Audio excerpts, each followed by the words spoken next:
Boker Tov, à nouveau, il est 8h12 sur studioqualita.com. Béatrice Nakache, bonjour Boker Tov. Bonjour Daniel.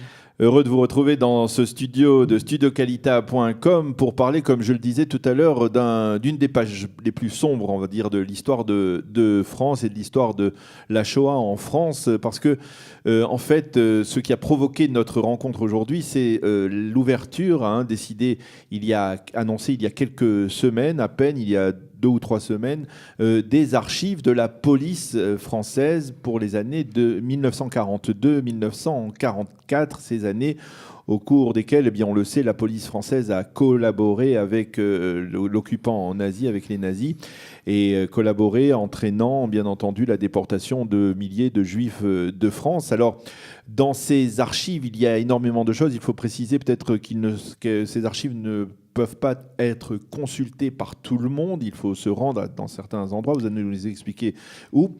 Mais nous allons parler dans quelques minutes, de manière un peu plus spécifique, de ce qui vous concerne et ce qui vous tient à cœur. C'est le problème de la délation pendant la Shoah, parce que ce sujet, vous le connaissez parfaitement, puisqu'il y a 20 ans, je disais il y a 30 ans, mais il y a 20 ans, vous avez travaillé avec votre père, le célèbre cinéaste André Halimi, à la production d'un film, d'un documentaire qui était consacré justement au phénomène de la délation en France pendant la Shoah. Nous allons en parler avec vous. Alors, d'abord, qu'est-ce que l'on peut trouver dans ces archives qui ont été ouvertes ces derniers jours, ces dernières semaines par la police?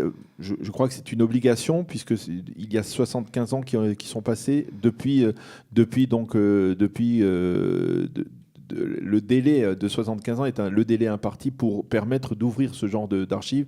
Qu'est-ce que l'on peut trouver dedans? Ce sont les archives des brigades spéciales de la police, donc qui ont contribué à arrêter les juifs, les communistes, les homosexuels, les gaullistes, les résistants.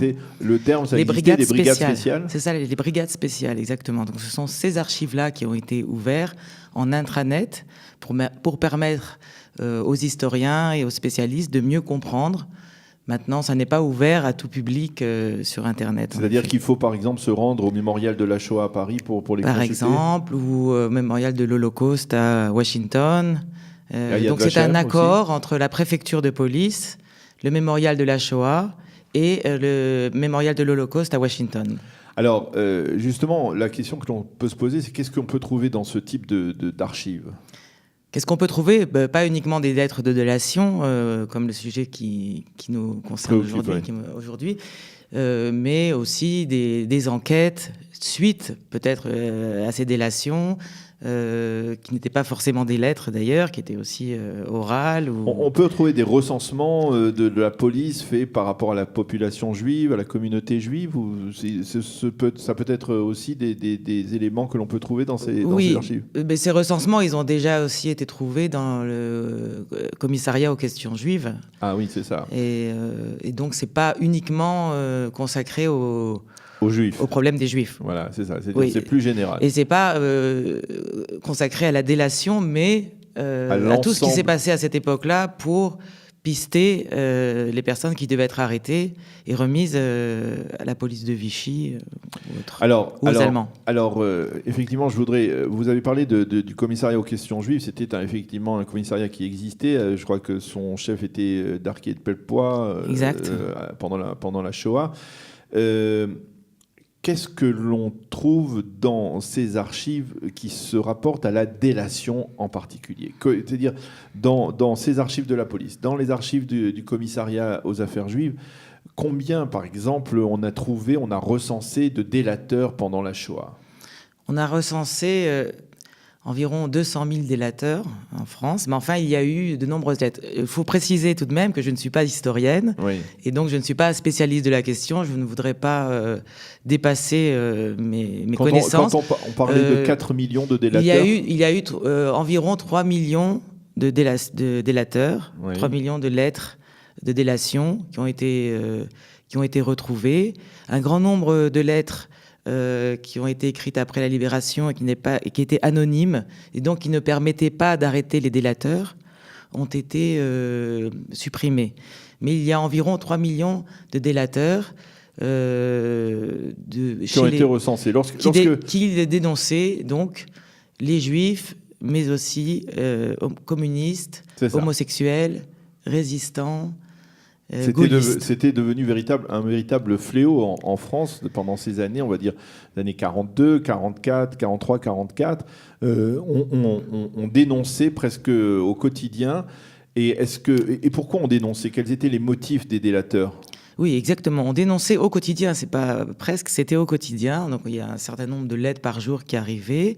Et les délateurs étaient motivés par différents propos. Soit c'était de la vengeance, soit c'était de la pure mesquinerie, soit c'était la haine antisémite. Pour se faire bien voir aussi du gouvernement de Vichy.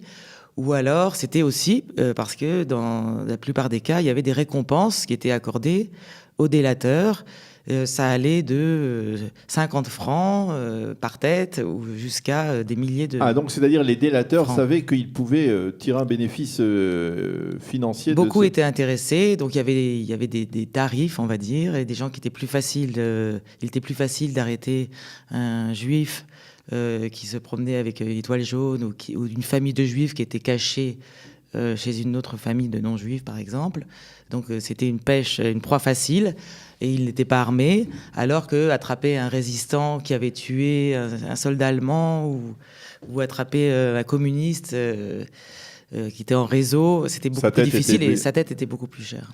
Alors, effectivement, on constate qu'il y avait aussi dans la volonté de ces délateurs des éléments de vengeance pure et simple. Par exemple, aussi le fait de se dire, eh bien, si c'est des juifs, eh bien, nous allons peut-être pouvoir occuper leur appartement, si on les déporte. Il y avait cette atmosphère de... Il y avait cela, par exemple, récupérer l'appartement, spoliation des biens, ça on connaît, mais il y avait également une maîtresse dans un problème d'adultère qu'on dénonçait, une belle-fille qu'on ne désirait pas et qui était juive, et on la dénonçait. Il y avait plein de petits problèmes familiaux, personnels, des petites vengeances personnelles. Dans le domaine professionnel, familial, sentimental. On peut dire que tout était ému par un antisémitisme latent ou présent auprès de cette population, de ces délateurs. Absolument. Et ils finissaient par se persuader qu'ils étaient en train d'accomplir un droit civique, et beaucoup savaient où cela menait. D'autres n'avaient peut-être pas la portée des conséquences, mais ils pensaient que la personne dénoncée allait faire quelques jours de camp et revenir. Bon. Il y avait donc une atmosphère qui était encouragée par le régime de Vichy, n'est-ce pas? Oui. Et ça s'est poursuivi jusqu'à la libération? Ça s'est poursuivi jusqu'à la libération, et même au-delà de la libération. Il y a eu encore des lettres de délation. Et puis il y a eu également une délation à rebours, puisqu'après on a dénoncé les gens qui avaient dénoncé.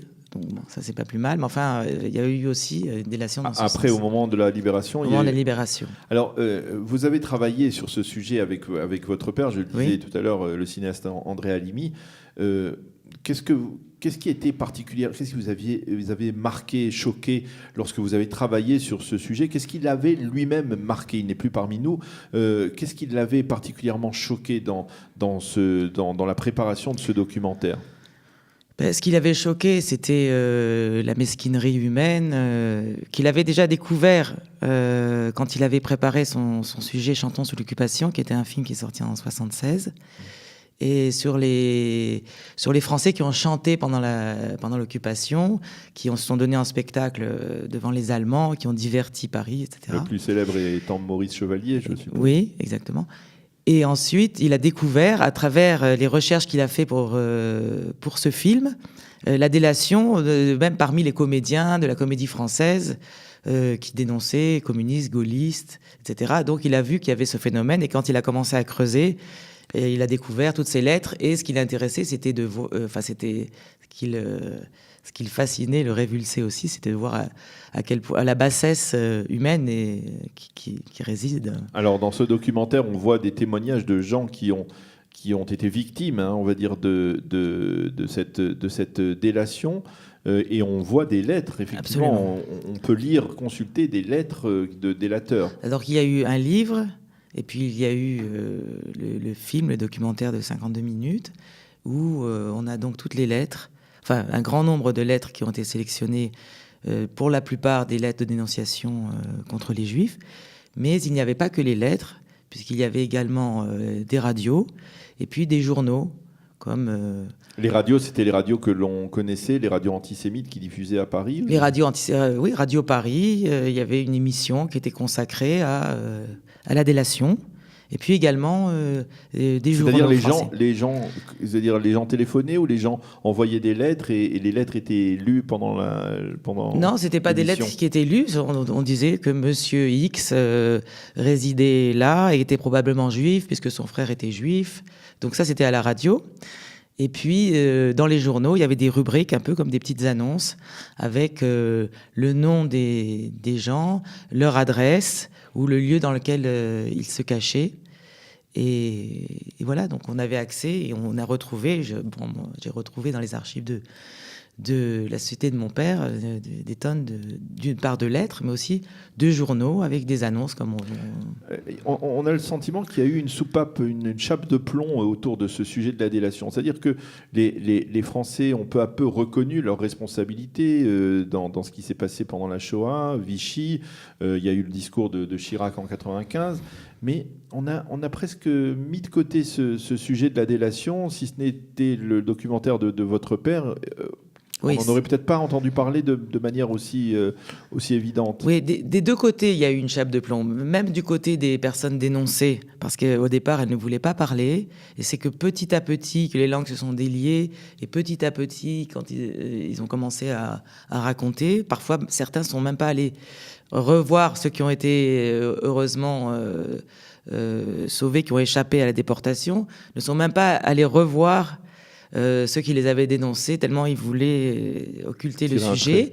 Et puis, en ce qui concerne les délateurs, effectivement, il y a tellement... Il y a des délateurs qui ont été poursuivis par la justice après ? Oui, ils ont été condamnés, certains condamnés aux travaux forcés, à la prison, condamnés à mort. Mais il y en a eu d'autres où on a tiré un trait et en fait... le gouvernement ne voulait pas monter les gens les uns contre les autres, il voulait tirer un trait sur cette période, donc tout le monde n'a pas été dénoncé, même ceux qui avaient signé leurs lettres. Alors un mot pour terminer sur votre père qui était donc cinéaste, André Halimi, qui a été le fondateur du fameux Festival international du film de Deauville.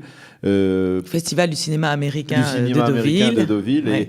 Et donc il y avait plusieurs émissions sur les chaînes de télévision en France. Il a fait 500... Rappelez-nous pour les plus jeunes, ceux qui n'ont pas connu. Il a fait 500 heures d'émissions, la plupart des émissions sur les comiques. Il a fait l'émission Profession comique. Avant cela, Allons au cinéma. Et puis beaucoup d'émissions aussi sur la musique, sur la chanson, sur les festivals. Donc, c'était pas ennuyeux de travailler avec lui, parce que j'ai travaillé avec lui pendant 20 ans. Voilà, il est décédé il y a quelques années. Il est enterré en Israël ? Il est enterré à Givat Shaul, oui. Il est décédé en Israël. Son alia a été de courte durée, puisqu'elle a duré 2 mois et demi. Voilà. Mais il a terminé sa vie en Israël. Voilà. Et vous êtes vous-même nouvelle immigrante. Vous êtes en Israël depuis maintenant... Depuis 4 ans. Depuis 4 ans. Bien, merci Béatrice Nakache d'avoir été avec nous, de nous avoir éclairé un peu sur ce dossier de la délation dont on n'a peut-être pas suffisamment parlé, mais dont l'ampleur est impressionnante et même choquante, cette délation, donc au travers de l'ouverture des archives de la police française des années 1942-1944. Et je suppose que pour ceux qui voudraient les consulter, donc il faudra se déplacer. Je ne pense pas qu'au Yad Vashem il y a une possibilité de le faire, mais en tout cas, donc apparemment au mémorial de la Shoah, pour ceux qui nous écoutent à Paris, absolument, qui peuvent le faire à Paris ou à Washington au mémorial de la Shoah. Et en ce qui concerne le documentaire de mon père, on l'a déjà montré à la Cinémathèque de Il Jérusalem. faut le rappeler, effectivement, il a été diffusé et on va refaire d'autres projections à travers le pays, de façon à ce que les nouvelles générations puissent connaître ce fléau.